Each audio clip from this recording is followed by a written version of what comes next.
ஒரு பங்கு ஆலயத்திலே ஞாயிறு திருப்பலி நடந்து கொண்டிருந்தது.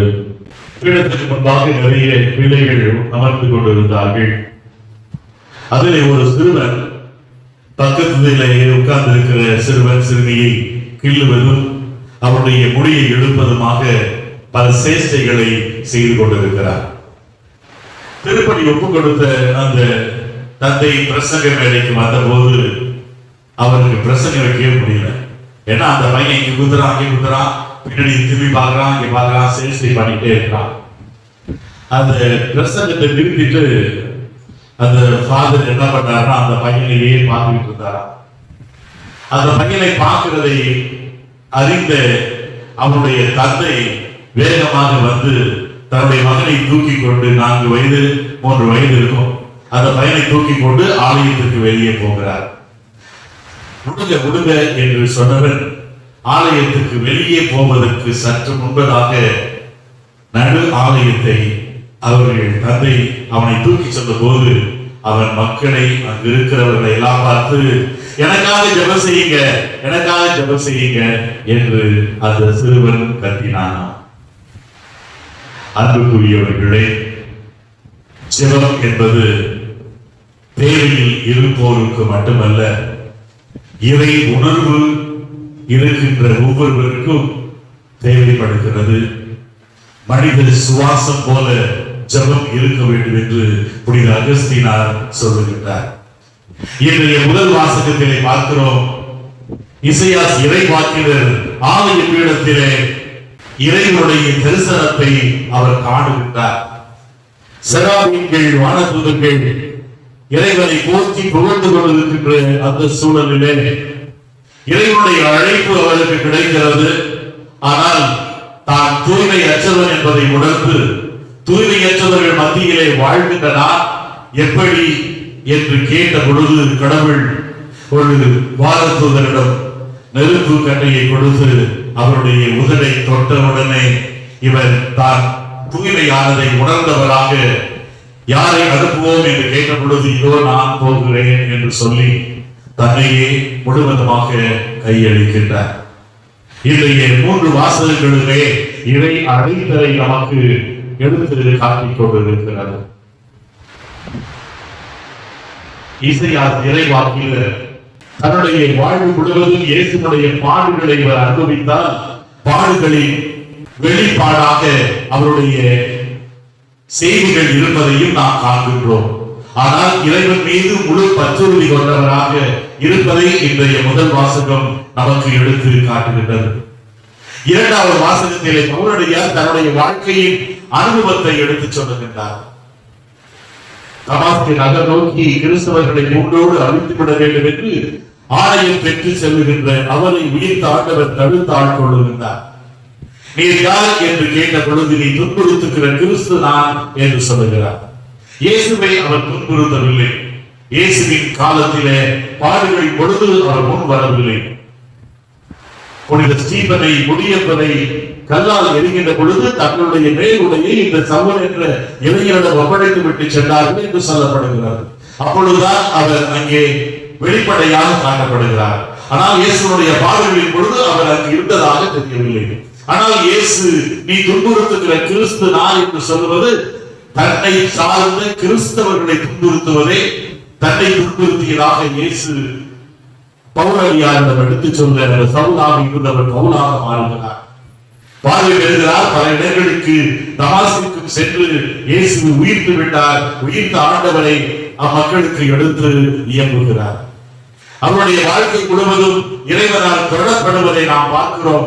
முதலிலே தான் தகுதியற்றவன் என்பதை அவர் சொல்லுகின்றார். நான் ஒரு அப்போஸ்தலனாக இருப்பதற்கு தகுதியற்றவன், ஏனெனில் நான் கிறிஸ்தவர்களை நான் கொடுமைப்படுத்தினேன். கடையனாகி என்னையும் கடவுள் தன்னுடைய அப்போஸ்தலருடைய வரிசையிலே ஏற்றுக்கொண்டார் என்று இறைவனுக்கு நன்றி புகழ் பாடுகிறார். அவரை நான் வாழ்வது நான் அல்ல, கிறிஸ்து என்னை வாழ்கிறார் என்று சொல்லுகிறார். கிறிஸ்துவனுடைய அன்பிலிருந்து பிரிக்க வல்லது எதுவுமே இல்லை. நோயா, துன்பமா, பட்டினியா, சாவா எதுவுமே என்னை கிறிஸ்துவனுடைய அன்பிலிருந்து பிரிக்க முடியாது என்று ஆணைத்தரமாக சொல்லுகிறார். இறைவன் இயேசு கிறிஸ்துவுக்காக நான் அனைத்தையும் குப்பை என கருதுகிறேன் என்று சொன்னார். ஏனெனில் அவர் சட்டம் கமாலியேலுடைய பாதத்திலே அமர்ந்து சட்டம் படித்திருந்தார். அவர் யூதர் என்ற நிலையிலே அவர் மற்றவர்களை விட மிக சிறப்பு மிக்கவராக இருந்தார்.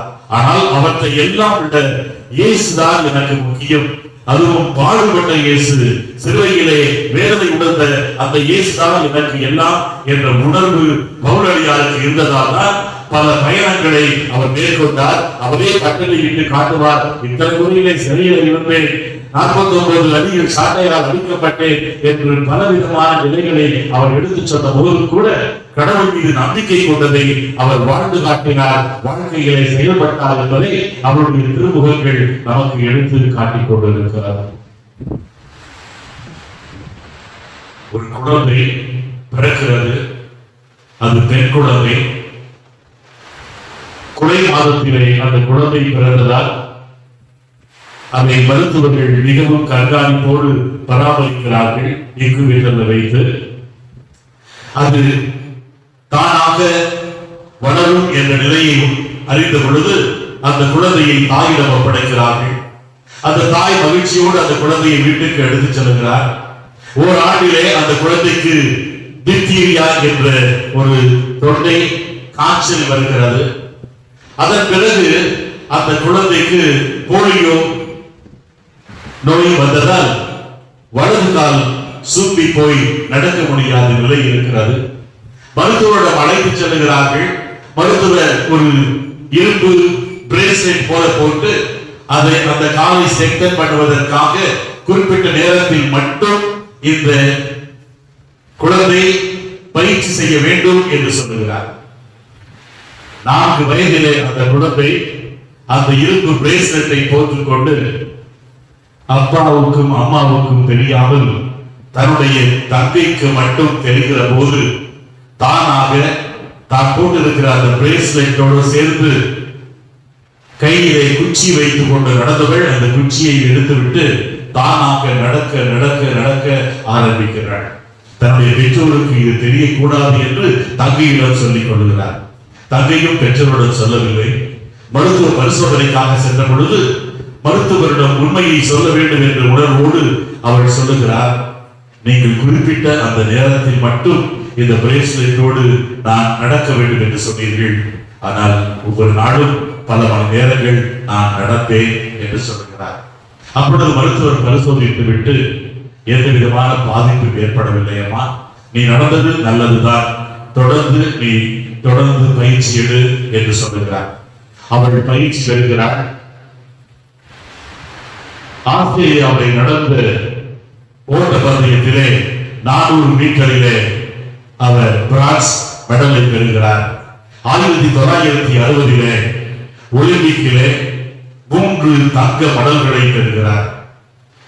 அவர் அமெரிக்க நாட்டினுடைய ஜனாதிபதியாக இருந்த ஜான் கென்னடியை தனியாக சந்திக்கிறார்.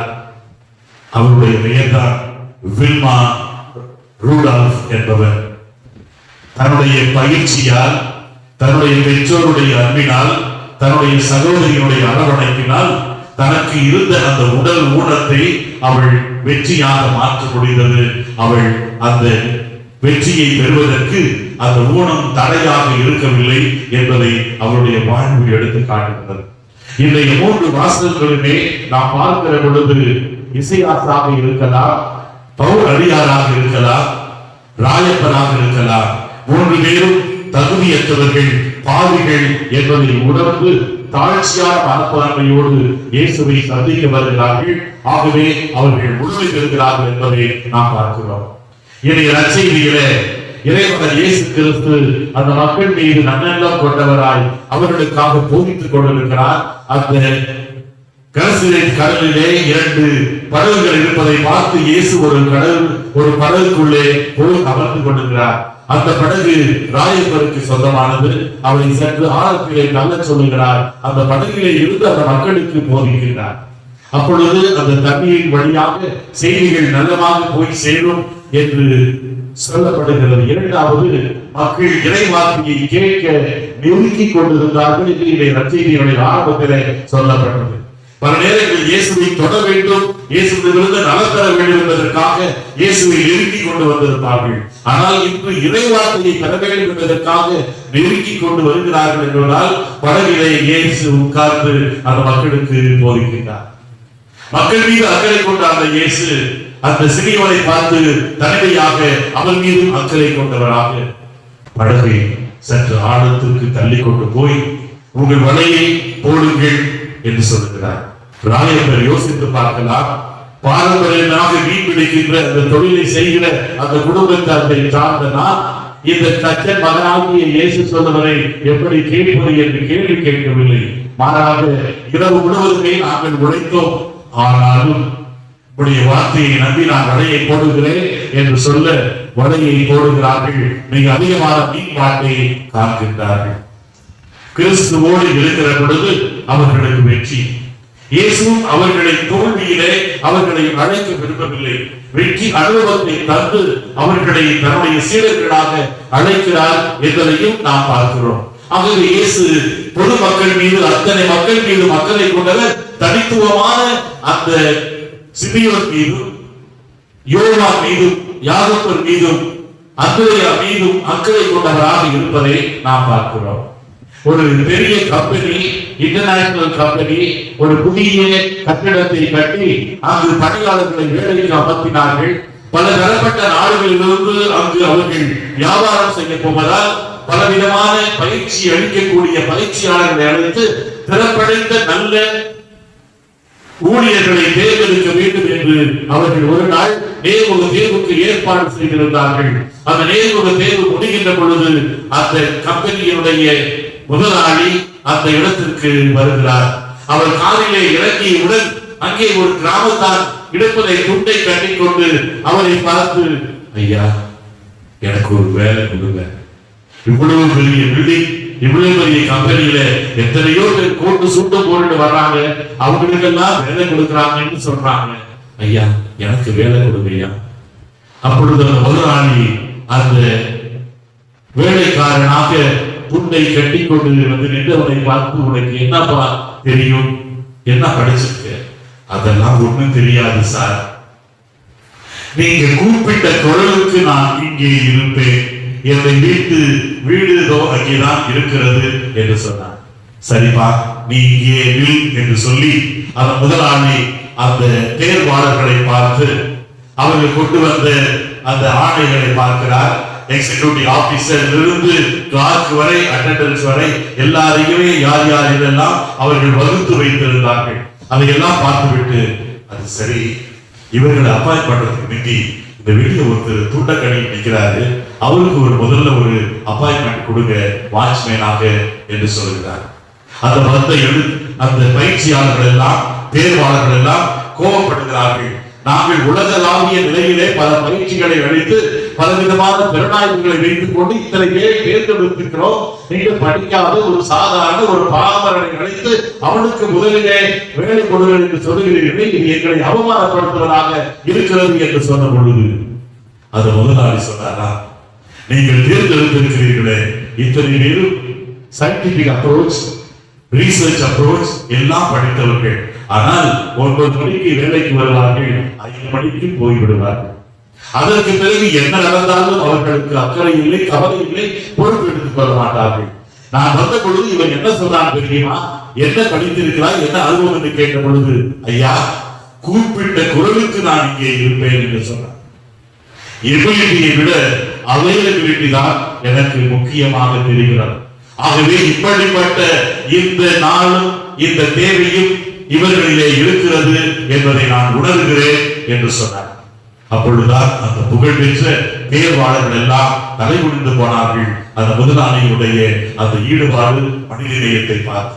அப்படித்தான் இறைமகன் இயேசு கிறிஸ்து நம் ஒவ்வொருடைய தேவைகளையும் உணர்ந்தவராக இருக்கிறார். நம்முடைய தூய்மையற்ற நிலையை பார்த்து இசையா இறைவாக்கினுடைய முதலை தொட்டு தூய்மைப்படுத்தியது போல கடவுள் திருவருட் சாதனத்தின் வழியாக, ஒவ்வொரு அருட்சாதனத்தின் வழியாக, நற்கொடையின் வழியாக நம்மை தொட்டு தூய்மையாக்கி நம்மை தனக்குரியவர்களாக ஒவ்வொரு நாளும் மாற்றிக் கொண்டிருக்கிறார். ஆகவே ராயப்பனை போல இரவு முழுவதும் உழைத்தால் ஒன்றுமே கிடைக்காத போது இயேசுவோடு இருந்து இயேசுடைய வார்த்தையை கேட்டு உழைத்த பொழுது மிக அதிகமான மீன்பாடுகளை கண்டது போல நம்முடைய வாழ்க்கையிலும் நாம் ஆசிரியராக இருக்கலாம், மருத்துவராக இருக்கலாம், தொழில் செய்து கொண்டிருக்கலாம், அல்லது பல்வேறு துறைகளை பணியாற்றிக் கொண்டிருக்கலாம். நாம் தனித்து திறமைகளினால் மட்டும் அலங்கரிக்க அந்த பதவி நமக்கு கொடுக்கப்படவில்லை. இறைவனுடைய பிரசன்னத்தோடு, இறைவனுடைய ஆற்றலோடு, நம்முடைய ஜெபத்தோடு இணைந்து மற்றவருடைய பரிந்துரை ஜெபத்தின் வழியாகவும் நாம் பாதுகாக்கப்படுகின்ற பொழுது நாம் சிறப்பு மிக்கவர்களாக, ஆற்றல் மிக்கவர்களாக மிக அதிகமான வெற்றிகளையும் இறைவனுடைய அருளையும் காண முடியும். ஆகவே இறைவன் அழைத்த இறைவன் இரக்கத்தினால் அழைத்திருக்கிறார், அருளினால் அழைத்திருக்கிறார் என்பதை தான் 3 வாசகங்களும் நமக்கு எடுத்து காட்டுகிறது. ஆகவே நாம் திருமுழுக்கினால் இயேசுனுடைய அன்பு மகனாக, மகளாக அழைக்கப்பட்டிருக்கிறோம். நாம் கொடுத்து வைத்தவர்கள் என்பதை புனித அகஸ்தீனார் சொல்லுகிறார்.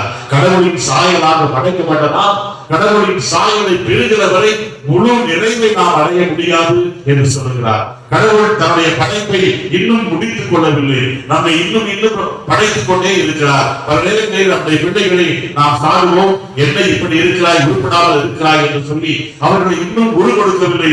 கடவுள் இன்னும் அவர்களை வளர்த்துக் கொண்டிருக்கிறார், இன்னும் அவர்களை பயிற்சி கொடுத்துக் கொண்டிருக்கிறார், இன்னும் அவர்களை பாதுகாத்துக் கொண்டிருக்கிறார். கடவுளுடைய பணி முடிந்து போகவில்லை, நம்மிலே அந்த பணியை தொடர கடவுள் விரும்புகிறார் என்பதை எண்ணி வாழ இறைவன் நமக்கு தேவையான அருளையும் ஆசிரியையும் தரத்தையும் பாதுகாப்பையும் இறை அருளையும் விரைவாக தந்து நம்மை வாழ்வாக வாழ வைக்க வேண்டும் என்று மன்றாடுவோம்.